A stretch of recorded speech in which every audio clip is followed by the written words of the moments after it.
I already knew that I want to like quit my job and do this, to do calisthenics. But that whole process of telling my parents every day, like telling my friends every day that this is what I want to do. So that dragged on for almost an year after I decided that I want to like leave. Hey, welcome back to another episode of the GOYAL SHOw where we dive into real stories of reinvention, resilience, and risk taking. Now, if you're someone navigating through career choices, chasing purpose, or building something of your own, you're at the right place. Today's guest is someone who left their high paying IT job not because of burnout, just because this person wanted to build something. Gautam, also known as the Shy Coach online, is helping professionals build muscles through their body weight. In this conversation, we explore what it really takes to make career pivots, the courage behind taking calculated risks, and how calisthenics is just more than fitness, it is a mindset. We also talk about time management and how unlearning helps when we are coaching someone, and whether AI is a boon or a curse to the coaching industry. If you have ever felt stuck between 9 to 5 or wonder what it would take to turn your passion into your profession, this episode is for you. Let's get into it. Hey Gautam, it's been almost 5 years as we're meeting online, and it's because of certain things that have happened with you and with me. Welcome to the GOYAL Show. Thank you so much. It's an honor to be here. And indeed, yeah, time just flies by, and 5 years have just seems like we were like. I remember the day when we had gone for Akamai's interview. Correct. I remember I wanted to like get into that so badly. Yes. I still remember like that whole day how it went out, and I think that was the time when everyone's dream was that getting that placement and going through yes, things, right? yeah. So, before we get into the podcast or before we get into a deeper conversation, I want my audience to know who Gautam is, right? And what has been Gautam's journey. So I started off my career in like software. Like I did my BTech from BMS College of Engineering, and then luckily towards the end I got a really good placement. I was working for this Japanese firm called Rakuten. I worked for a good like 3.5 years, and after a point I decided that it's time to like leave and adopt a very different and a unique path towards life. And that's how calisthenics so came into my life. So the story goes like this. So as soon as started working, right after 6 months, COVID came, and then there was this lockdown, and which went on for about 2 years, 3 years. So that was both a blessing and curse. So why I'm saying that is because so obviously it's a lockdown, right? Like you are able to like work according to your own flexibility, and no one is really noticing what you're doing. And that time I just started working out just as a hobby. I had some time in the evening. I was like, okay, like I'm a skinny person, let me just put on some weight and put on some muscle. So that's how the small interest just sparked in me. That time I wasn't even doing calisthenics, or I didn't even know what calisthenics was. It all just started out with just doing some random body weight workouts. Like I had a few pair of dumbbells, weights, free weights, and I just searched on YouTube like home body weight workouts, and I was doing that consistently. Like I like that whole process of getting into shape, like being fit, looking good. And then eventually when I was searching for those home bodyweight workouts, I didn't even realize that most of the movements which I was doing was calisthenics. And then slowly once I started progressing, right, then I was like building some strength and putting on some more muscle and seeing some results here and there. And then that's when one sudden day I came across some interesting videos on YouTube about how you can just move your body in different ways. Like there were some 2 3 skills which I was very fascinated by. So I was anyways doing a lot of pull-ups, and then I was very fascinated by this one move which is called as the muscle up. So that's a move wherein you hang on the bar and you pull yourself so high that you end up on top of the bar. So that was one move which I was like, uh, I was getting like dreams of that, like every night. Like I just wanted that so badly, and I think that's that one thing which really sparked my journey into this calisthenics. I was still working. I was still into my corporate job. I was working for one. I mean, I was doing this side by side for almost an year. After an year, I decided that okay, like let me leave my job and fully invest into calisthenics. All right, man. That's been an interesting journey. Because Yes, what I remember you back in the colleges, you were an introverted person. You had yes, your own set of circle, and talking to people was not your forte, right? For yes. now, for the listeners, you don't know, he's a full time calisthenics coach. How is that panning out? Because you have to talk to people. Yes. So even if you notice my Instagram handle, it's called the Shy Coach. Okay. So one of my friends just suggested me this username, and it just I liked it so much because it resonates with my personality. Like I used to be shy, Hmm. so I just want to like give out that picture that okay, like he's a person who used to be shy, but now he has emerged as a coach. So as a coach, I need to be like more approachable, people who can look up to, and obviously I need to like be out there and showcase my knowledge to the world. Yes. So right now, since I have been into calisthenics a lot, so it has pushed me a lot out of my comfort zone All right. because eventually I have to like take sessions, group classes, personal trainings. If I'm just quiet there, no one is gonna like come to me. So eventually, as I started doing that, I had to adapt these qualities, and it wasn't like I was forcing myself. It just somehow came naturally to me as well. All right. That's an interesting point. So, let's say when you were in college, I'm just going to, because I know you back from the college, I don't know. Yes. I'm just following you on LinkedIn and Instagram as of now. How did this pan out when you had to approach your first client, right? You must have had certain drawbacks that, okay, how can I approach this person? Were there any judgment questions in your mind at that point of time that when you were approaching a person that I'm going to coach you on calisthenics? Oh yeah, I still remember that day when I got my first client. So it was through a reference. So I had a friend who who really looked up to me because I was killing it in calisthenics with my skills and whatever I'm achieving. So he was a good friend and he used to keep taking my advice, keep asking for help, like how to do this, how to do that. So then he used to actually come to my studio as well. So one fine day, there was a person in his society, and he was like, he wanted to try calisthenics. So that my friend just referred this person to me. I was a bit nervous. He was like, he was looking for a personal kind of a coaching with me and all of that. So I was just like, hey, let me see how to like handle this. And even he doesn't know, right? Like, okay, like I'm a person who's newly into this. So I was just like taking his like basic assessment. Okay, like do some push-ups. How many squats can you do? How is your flexibility, mobility? So like right now I know I was like quite nervous back then and taking it. I was not handling it in a very professional manner, but that's how you learn, right? Yes. Even the client is not like coming with a expectation that he's like a world-class professional and all sort of that. It's just that I had the studio and looking for someone whom we can connect with on a more personal level. He's not looking out for a person who is a celebrity or can just like give him like the world's best plan. So I think it was like a good experience, and then from there on I certainly improved and learned a lot of things. All right, man. So that was great.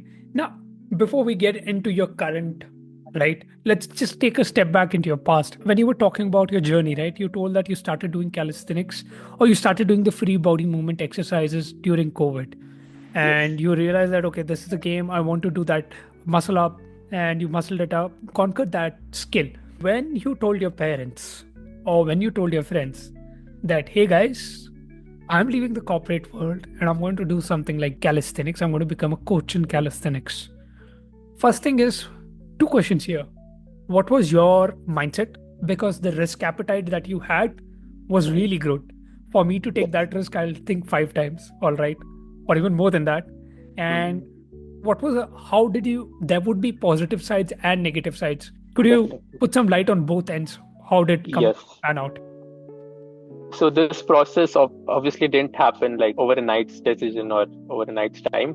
So it took actually like more than a year. I already knew that I want to like quit my job and do this, to do calisthenics. But that whole process of telling my parents every day, like telling my friends every day that this is what I want to do. So that dragged on for almost an year after I decided that I want to like leave. All right. So so there was this phase wherein I was in the transition of like, okay, like I'm not doing something meaningful with my job. I'm not seeing much growth in that. and at the same time I'm finding something which is like interesting. So that was a phase which went on for about 6-8 months, when I was like still like analyzing myself, okay, whether I'm really good at this. And after a point when I was like, okay, like I was forcing everyone, like, please, I want to like leave this, please advise me how to like go about things.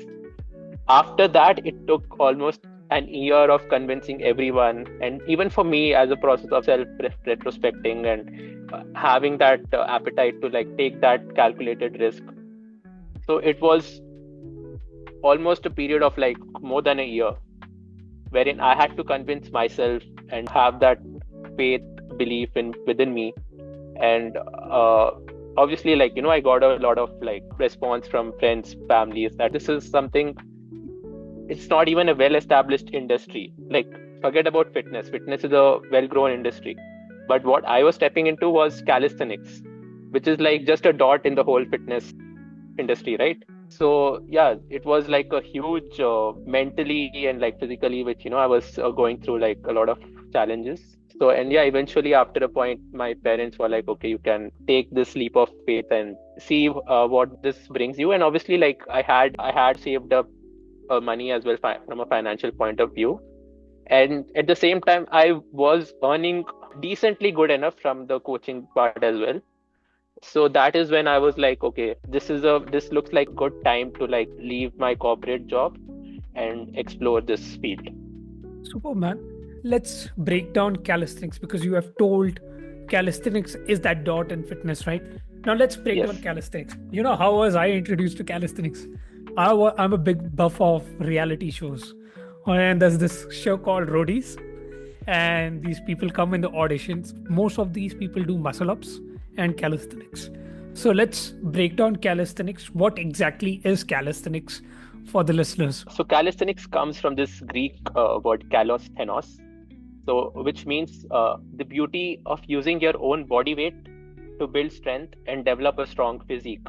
So it comes from the Greek mythology, where back in the day they just used to use their body weight to achieve like these Greek god kind of like physiques. And to me, it just resonated really well, as the start of my fitness journey was also through the body weight exercises. And then I was doing this during COVID, right? Like I didn't even have a gym. So that's when it struck me that, this is so beautiful that I don't require weights, I don't require machines. My body is like such a great training tool. Like you can move it in so many different ways. And I got results through that. Like the physique which I have now, it's all because of calisthenics. Like I have not like lifted weights or like gone too hard with the machines. Like it's just that now I've started utilizing those things because from a functional perspective, from a functional point of view, I find it useful to use these bodybuilding tools as well. How this calisthenics is so powerful that it can give you such great results. Oh man, that's a very interesting point. And the way you described calisthenos as a word, that just put me into a few thoughts here before I could ask my next question as well. Yeah. When we talk about fitness or any form of art, right, there's a discipline involved in this. And you were there, you did your 9 to 5 job, typical corporate world, Yes. and you found time, Yes. right? That means you were great at time management. First thing is that you were able to find some time and work out. What do you think? How is discipline? Well, because when I work out personally, I work out 6 days a week, all right, and I make sure that 1 hour a day or 1.5 hour a day is dedicated to working out. When I have to tell or recommend anyone to do the same, they're like, first thing is we don't have time. They do it for 3 or 4 days, and they're like, okay, it's fine. We take that break and done. Yes. But how important is discipline in these fields? Yeah. So you mentioned that I'm great at time management. So that's not really like 100% true. So I told you, right, back in the COVID, like my work hours were quite flexible, and it was a very like peaceful job. Like there was no office politics and no like these deadlines to meet. So in that way, I could easily find time. It's not like I had to like, oh, like today, I have to like get this workout. That kind of a mindset I never had. I could somehow easily make time to do calisthenics. So in a way, like I said, right, I was lucky to have such a kind of a work life that it facilitated me to focus a lot on calisthenics. Now, again, when it comes to motivation, consistency, building discipline, we can go deep into that. So for me, the motivation was, and the driving factor was the entire fantasy revolving around calisthenics. I never had this goal that, okay, I want to get a six pack abs and be shredded and like have huge arms. What my driving factor was that I want to achieve this skill. So whatever efforts I put into achieving that skill, I'm going to achieve that skill, and as a byproduct, eventually I'll build that physique, right? Because I'm putting in that effort. But the primary focus is on achieving the skill, not to like have huge arms or get six packs. So it's a process. It's a byproduct. So by doing calisthenics, first I'm able to like achieve that skill, which is my main goal and which gives me happiness. And the second byproduct is obviously you worked hard, you put in the effort, so you get a good physique. So that was my driving factor. And obviously you can't be motivated all the time. So as they say, right, like after a certain point, like you just have to have that discipline, right? I think all the athletes have this mindset. Like half of the time we are not motivated, and even if we have to rely on motivation, we have a community around us to push us. Like we'll see someone else, oh, this guy, he achieved this specific skill. So that is, I can take that as a motivational factor to boost me and drive me. And as a part of building that discipline, it just puts me into that whole consistent process of going out there and working out and like doing whatever I have to do to achieve whatever I want to get. That is my story. Oh yeah, man. I think once you start doing it, it becomes a part of your life. It's like, okay, I'm done. That motivation to go work out is not there, but it's like, oh, I have to go there. Yes. I know for me, it's like that. Okay. So I can relate to you that after a while, that once you have achieved that skill, right, it becomes more of a lifestyle. Now, when you were a student back then, you were learning. Now that you're a coach, what's their mindset when let's say if I'm your student, you have already achieved that skill. Let's say I'm coming for you to learn a muscle up, right? There would be times that a student might have taken, for example, to achieve that muscle up, there could be a plan that, okay, in 4 weeks, you should be able to do one muscle up. But there's a student who has not been able to do one muscle up in 4 weeks. And as a coach, you have been training them, right? What's your mindset when that person has completely not done it for 4 weeks, right? How would you? Because when we were back students, we would be like, yaar, ye to kar lena chahiye tha, or we should have done this, right? Yes. What's your mindset now? Because you're a coach. So as a coach, I learned this the hard way. I used to think that, okay, I got it like, okay, let's say within 4 weeks. So I used to create my own notions and mindsets that, okay, like this should happen this way, this should happen this way, which were like completely wrong. That was back when I was starting, and it's fine to like, make mistakes when you're starting out and learning. But eventually over the period of time, I've learned 2 skills as a coach, which is very important in calisthenics. First is empathy. Second is being patient. So you have to know that every person's body type is different. One person may achieve a skill in like a week. That same skill for some other person, it may take like 6 months or even a year. You have to develop that kind of an understanding with the client. You have to understand where that person is coming from, what drives him to do calisthenics. You have to understand that as a coach. You have to understand the perspective from where they are coming. You can't impose your ideology onto them. It's like, again, a two-way thing. You have to communicate what you feel and what they feel. You have to take the feedback. And that's how I learned it. And in fact, I had to specially take coaching from another coach who had been into coaching for a lot of years. So from that person, I learned a lot, because he is the one who changed my whole perspective about this, because he was already an experienced coach who has already been through this process.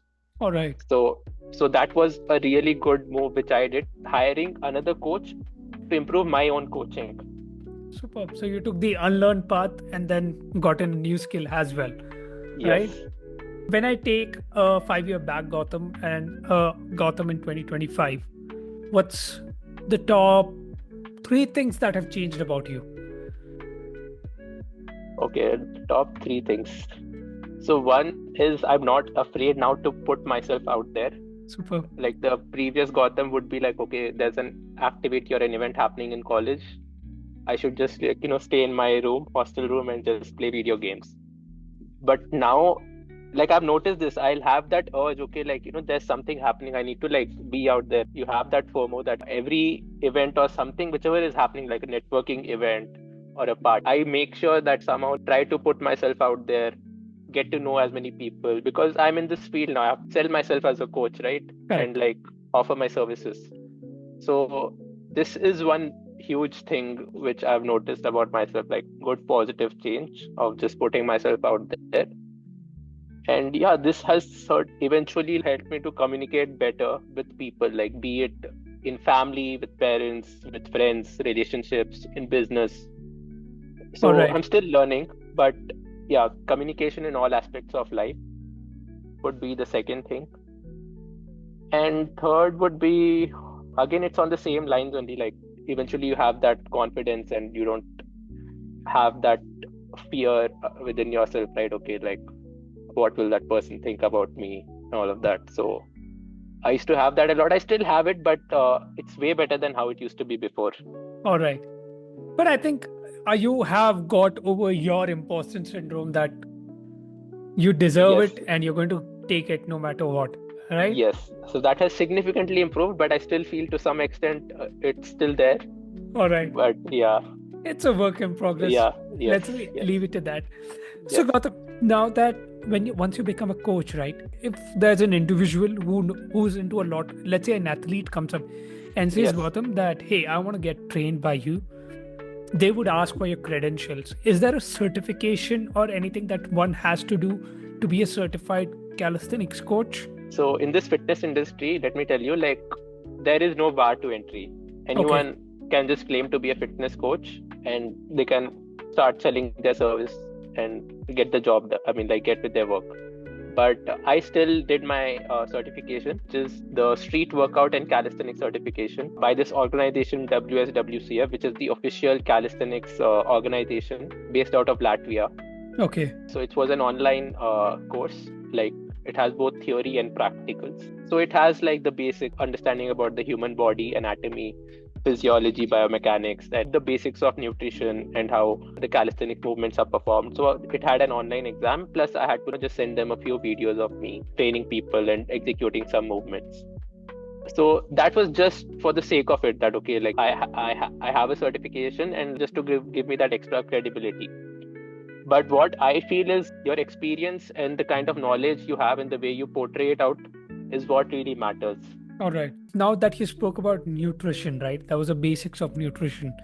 Now, Yes. when you're coaching, what do you feel about the food habit? Should they should change, that's for sure.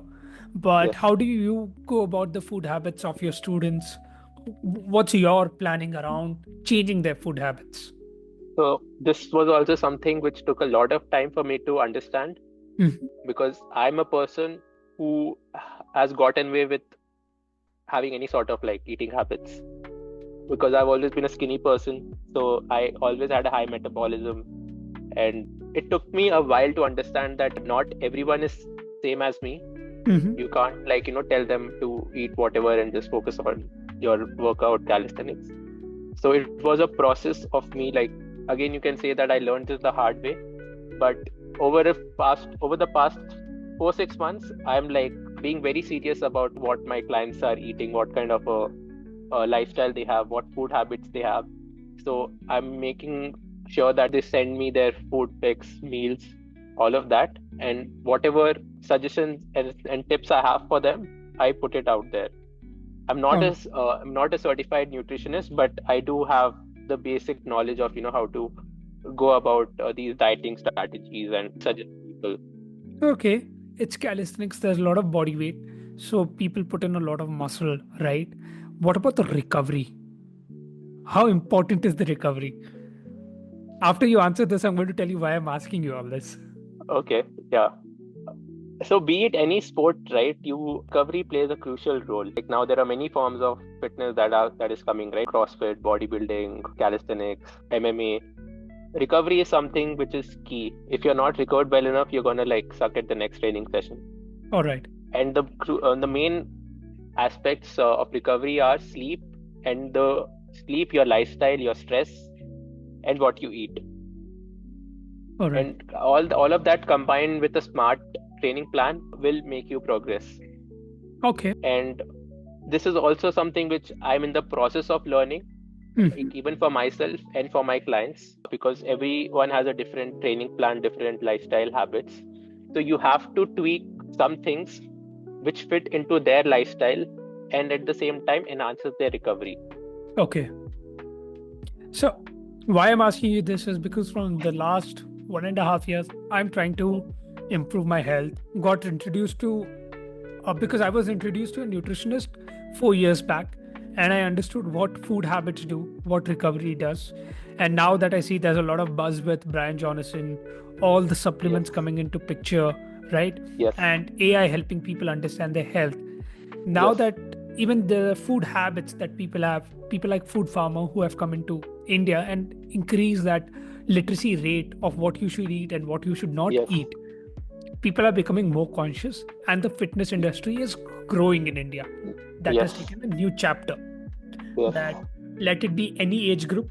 And especially when I see the age group I run with, these guys are 35 plus, and man, they give me the sport, they give me the enthusiasm to run better, right? And when I see them talking about health at that point of age, and when I see the people around me lesser than my age not do much and tossing their future, that's why I asked you this particular thing, that how recovery and food habits help. Because even back in college, we would eat anything what we would get. There was a yes. little discipline, but again, Yeah. When you're young, right, you can still get away with a lot of things, but as you age, you have to put certain things into practice. You have to be more responsible for yourself so that you can take care of the people around you. right, If you are not able to take care of yourself, then you're gonna continue to be a mess around other people. So all these things have come to my realization also over the past few years only, that all these food choices that you make play a crucial role, because whatever you put into your body is eventually make you gonna how you feel, right? Like based on correct, what you eat, you'll feel according to that. If you're gonna like just eat a lot of junk food and like drink sodas, you're obviously gonna feel lethargic and lazy. So making those smart food choices is very necessary, and I am so glad that this is coming to light now and people are becoming more aware. And yeah, it's like it seems to be growing right now, and it has people are now investing a lot into fitness than how it used to be back then. correct. How big is the calisthenic in India? In India, it's pretty big right now. It's almost a huge monopoly right now. Mm-hmm. In fact, in Mumbai and Delhi, it has already picked up a lot. All right. And now it's booming in South India as well. So after Bangalore, a lot of gyms are coming up in Kerala as well, and in Tamil Nadu. In Chennai and Pondicherry, there are a few training academies where people Mm-hmm. are spreading this awareness about calisthenics. It's slowly spreading to Hyderabad as well. So all these cities are now having a couple of calisthenics gyms right now. So yeah, all the major cities, like, you have a decent 4 to 5 Mm-hmm. gyms which are just specializing in calisthenics, which is like a great sign. All right. Calisthenics is body weight, right? Body Yes, weight exercises mainly. yes, Let's take a few myths around calisthenics that you have heard, and you would like to bust those myths. yeah.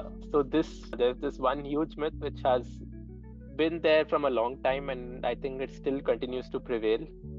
And it's that you can't build muscle with calisthenics. Okay. It's like, now I'm not saying that traditional bodybuilding will ever go out of style. That has been there for centuries, and it's going to continue to be there, because bodybuilding is again a huge industry in the fitness, and where a lot of money is there. And you can build a really good physique by bodybuilding, and that's why people have these bodybuilding competitions, right? Now calisthenics, on the other hand, it's more of movement specific, learning about movements. Like, I would do calisthenics because I have this goal of doing 100 push-ups in a set. Now, I don't care if my muscles are big for doing that or if my muscles are strong. I just care about whether my body is able to do 100 push-ups. That's my goal. but eventually it's like you're putting your muscles under resistance. They are undergoing that wear and tear when you are doing that 100 push-ups. And similarly, when you're doing pull-ups, it's like major exercise which works on your back. You can build like a huge thick back just by doing pull-ups. So there's this myth which I've seen a lot of people saying around, that you can't build muscle with calisthenics, but that's certainly not true. There's like so much proof out there that people have built such a great physique just by doing calisthenics. And in fact, people have even competed in these bodybuilding competitions just by doing calisthenics. Right now, I'm seeing that happen. All right. Any other funny myths that you have come across? Yeah, one more is that calisthenics people have like chicken legs, because calisthenics is ultimately an upper body dominant sport, right? True. There are like these really tough movements which you can execute with your lower body. So most of them are like single leg balancing and stability movements, right? So once you rep them out in huge numbers, right, you can still have like really toned looking legs. Like they look aesthetic and muscular. Now I'm not saying you can develop huge legs.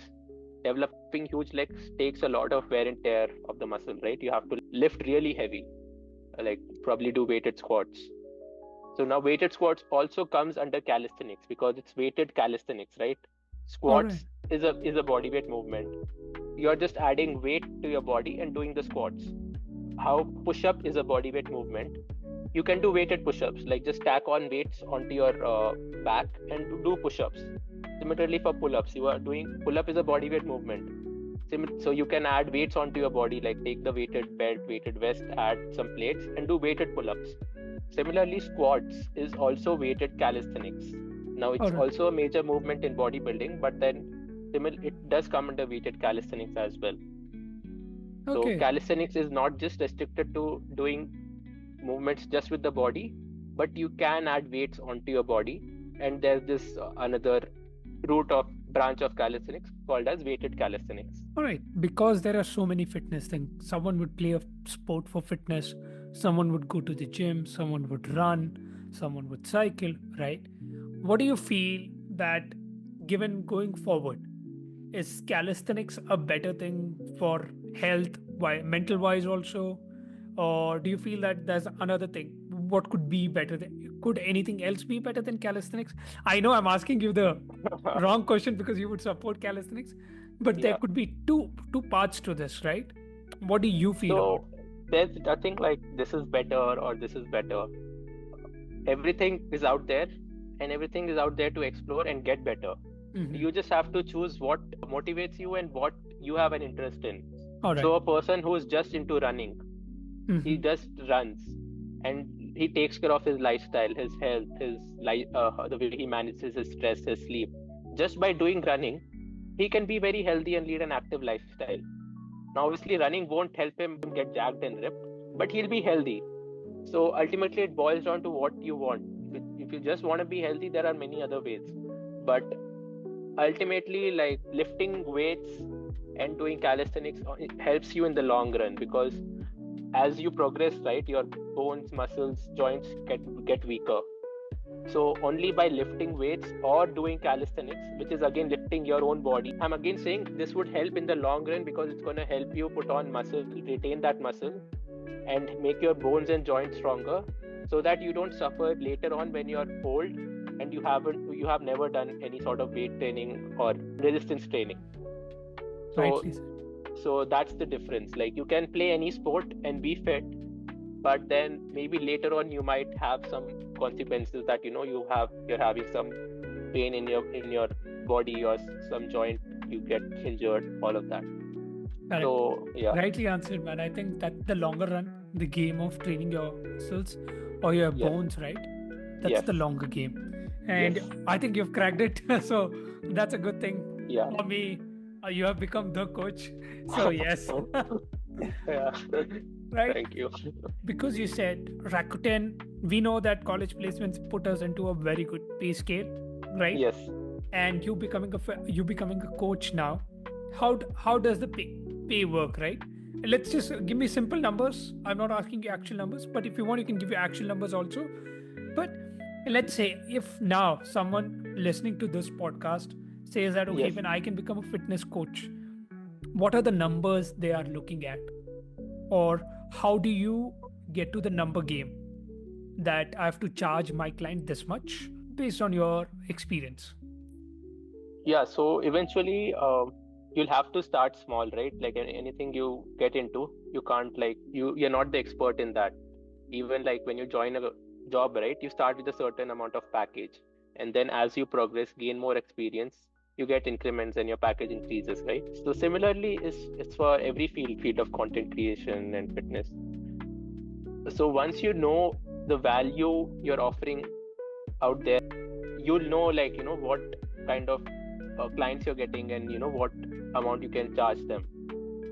So even I'm still in the process of learning this, and obviously like it's very like dynamic, since you're like an independent person now. You're not like bound to a job which is securing you financially every month. So Mm-hmm. in this field, some months may go great, some months you may not have any business. Mm-hmm. So all that is something which I've faced, All right. because fitness again is not something which people like to do throughout the year. Like maybe some client might come for just 6 months, and then it could be anything. Many external factors could be there that he may not continue with you. So that's why you always have be on the run, and like be your own boss, Mm-hmm. because there's no fixed income coming in every month. You have to look out for opportunities and try to put your hand into from wherever you are getting business. All right. Can vary a lot. Initially, you might struggle a lot. You may not even be able to like earn as much as you were earning from your corporate job. All right. And then there'll be a time wherein you are just earning like double, triple of that. Super. You spoke about content creation, right? In Yes. between your talk. I do get the number game is start small and grow big, big, big. Even content creation is something like that.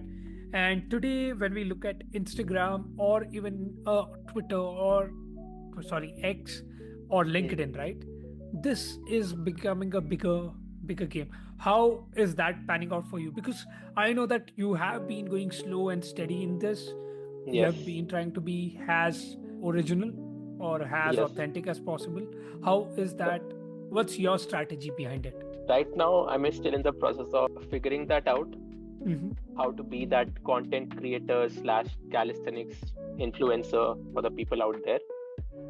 Because this is, I would say, it's somewhere this comes as a weakness, because you always have to keep up with trends, and you have to think creatively. Okay, how can I make a trend for this kind of a concept around calisthenics? So I feel like that takes away my originality. It's like I have to like listen to the algorithm and what the world is doing. So that is something which I don't resonate that well, Mm-hmm. which is why it's a very slow process for me of understanding how the social media game works. But I do see a lot of potential in this. There are a lot of people whose life has changed just because of making videos on a consistent basis. And yeah, it has worked for some people. Some people are still in the process of like making it happen. So yeah, that's my take on it. I'm still Did exploring with different platforms. And did the so number? actually this is also a process. Just taking out the camera and making videos, it was like a huge thing for me. It didn't come naturally, right? You have to like plan out an idea for your video. You have to know that what you're saying is like correct. You are not Correct. going to give out false information. And then you have to learn about how to like shoot, how to edit. So all that takes its own time, and you have to like put in the work. So my work is not just restricted to coaching and like doing my workout. Right now it is like this as well, trying to understand how to like train myself uh, to the world. So that also took its own time for me to understand and adapt, and I'm still trying to adapt. When you say, right, I can relate to you. When you're shooting a video, you need to plan out what you're speaking and whether it's factually right or wrong. Yes. That's Yes. one thing that even I can relate to. Even editing things, that learning is always in progress. How can I make it better?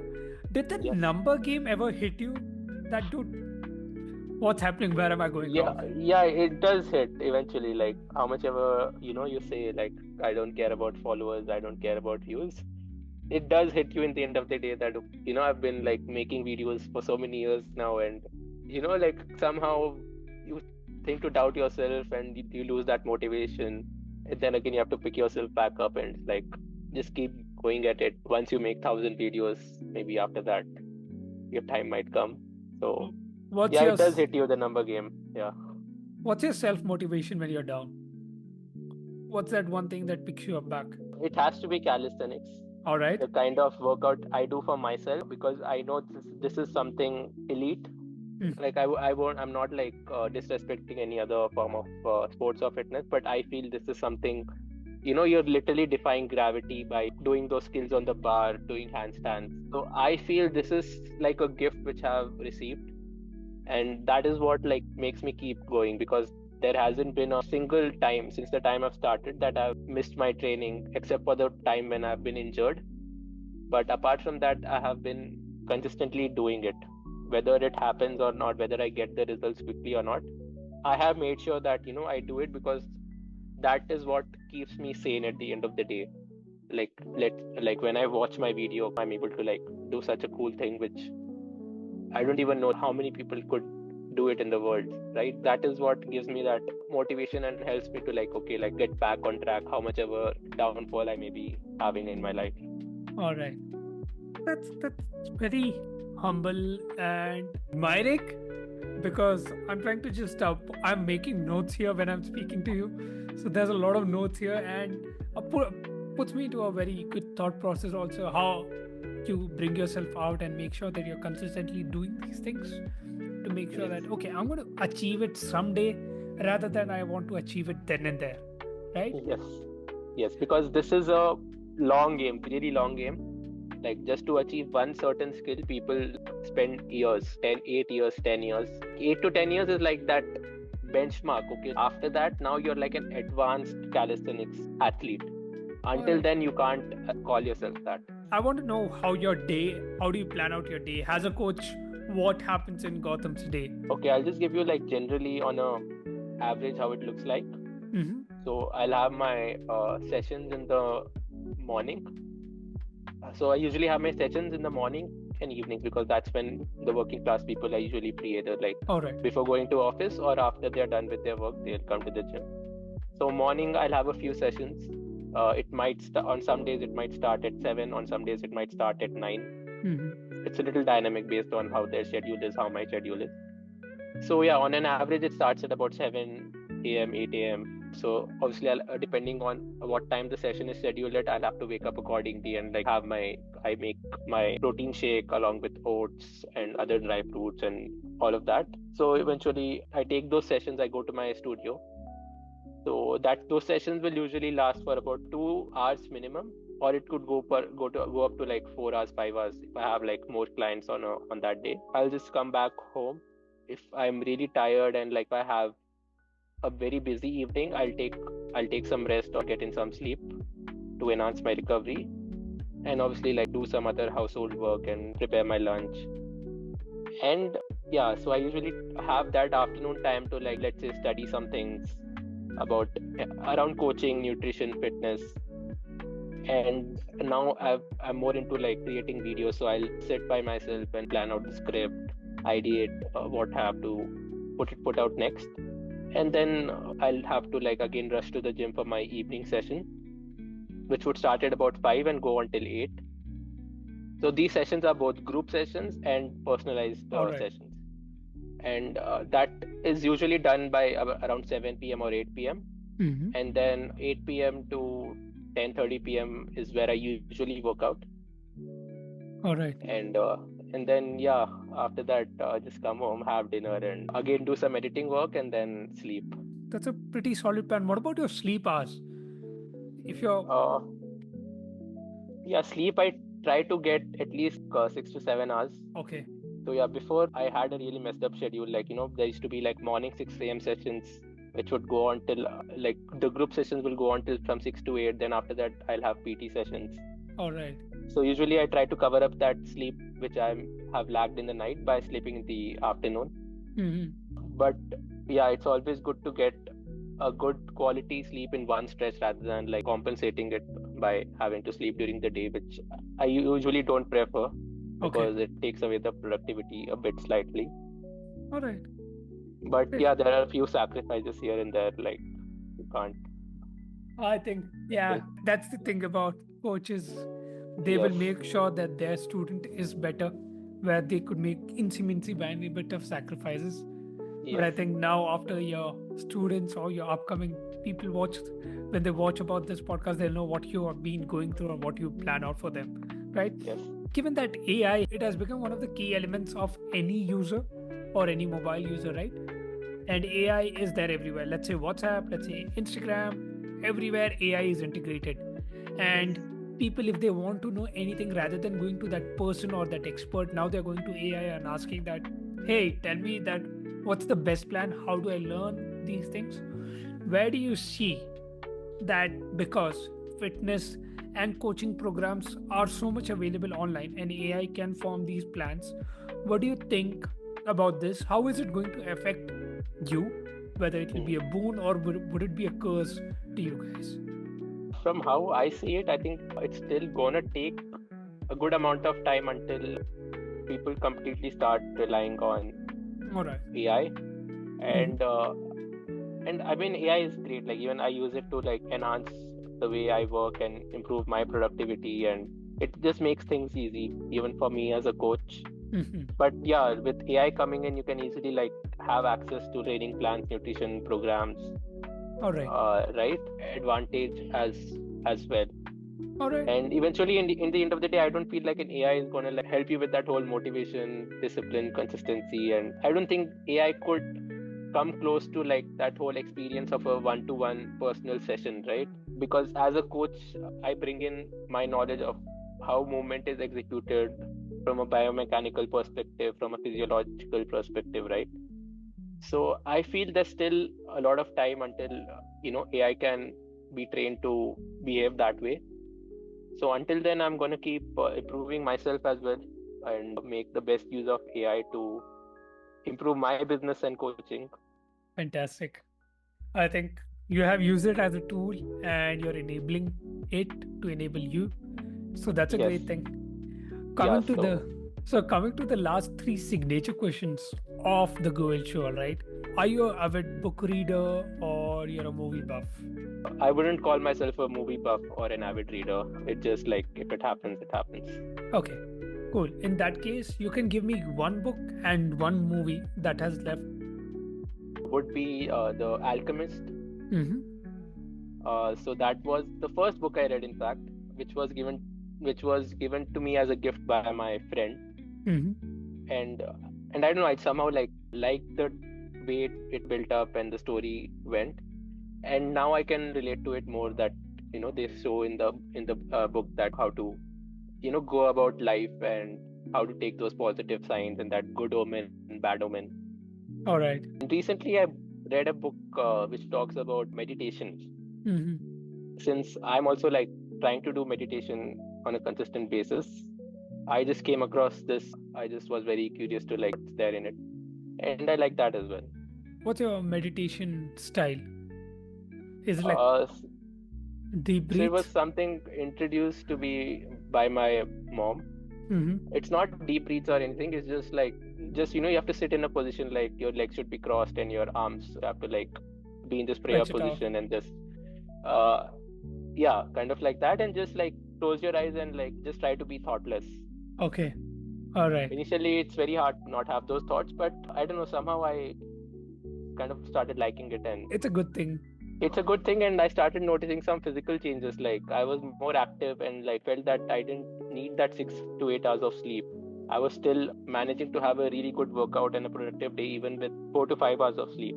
So that is one change which I started feeling by doing meditation, like being more present and active physically. All right. I think I picked up meditation, and 6 minutes is something I can go at a stretch because there are too many things running in the head. But I do see a lot of changes that I'm more sane. Multitasking has Hmm. become lesser. Coming to the second question, the second signature question of the Goal Show. If I give you a time machine, right? What would I you? think we forgot the movie part. Oh, yes. I wanted to talk about that. So it's my go-to series. So the Batman trilogy, Oh, the nice. Batman Begins, Dark Knight, Dark Knight Rises. I think those three movies, whenever I'm like low on motivation or like I'm like dejected, I'll just like binge watch that. And the way it's like short and the dialogues in it, and it teaches you a lot about adversities in You life. spoke about it. I got goosebumps here. It's like, can you see that? Yes, yes, I can see that. I got goosebumps So, here. yeah, Batman Begins is the best in that among the three. After that, Dark Knight, and then Dark Knight Rises. Whenever I feel low, I just YouTube that clip when he comes out of the cape in Dark Knight Rises, that with a broken back, how Yes, he keeps trying to get up the cave, and yes, one final day he does. That's something yes, that hits very hard, right? yeah, How he picks himself up. So yeah, man, talking about it is giving me more goosebumps. yeah, So coming to the second question, signature question, right? If I give yeah. you a time machine and I give you a chance that, hey Gautam, you got a chance to go tell or do something to your 20-year self. You can tell that 20-year-old self something, or you can change one of the activities or one decision. What would you do? Obviously, I would tell my 20-year self to like take that risk more. I mean, like whatever risks are there, like just take it, because the earlier you take those risks and reap the benefits and failures of it, life is gonna like teach you more. So the earlier you face consequences and hardships, whether it's in a good way or a bad way, it's gonna like help you more in the longer run and help you achieve success, is what I feel. So this is something which I lacked back then. Like I was just in a nutshell, in my own comfort zone, in my own happy-go-lucky person, not bothered by the worldly things, and just in my room playing video games. Yeah, I would tell my younger self to start putting myself out there to people and like talk more with people, and that's how understand about life, and like start earning money at a young age. Because I think the kind of generation we come from, we weren't taught to start earning from a very young age, right? And now you're seeing like talented kids like who are True. actually like earning their own living, right? Correct. That Yeah, culture of that earning yeah, after school has come now. yeah. So that's very true, man. Coming to the last question. All right, I think I've drained a lot of knowledge and I made you talk a lot today. So yes, last question. One piece of advice that you always listen to, right? Or that has always stuck to you. Hmm. This is something again which put me into a lot of thought, because I'm very bad at taking advices, and because I like to, in the end of the day, like overthink and dwell on something, and then eventually like do what my heart and mind says. But yeah, it would be to take calculated risks in life. Like let's say if I have to give an advice to someone who wants to leave their job and follow their passion, so I would tell them like whatever is your primary education, right? Stick on to that and try to be so good at it that you can use it to your advantage. Like you're in such a position, like let's say if you're working in a company, just try to be at such a position that you can leverage that, and like at the same time fulfill your passion as well. That hustle Uh, should never die.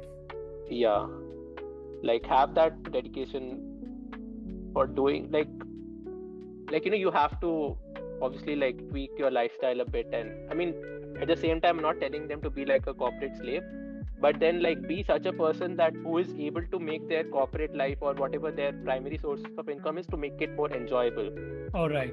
and at All the right. same time follow a passion.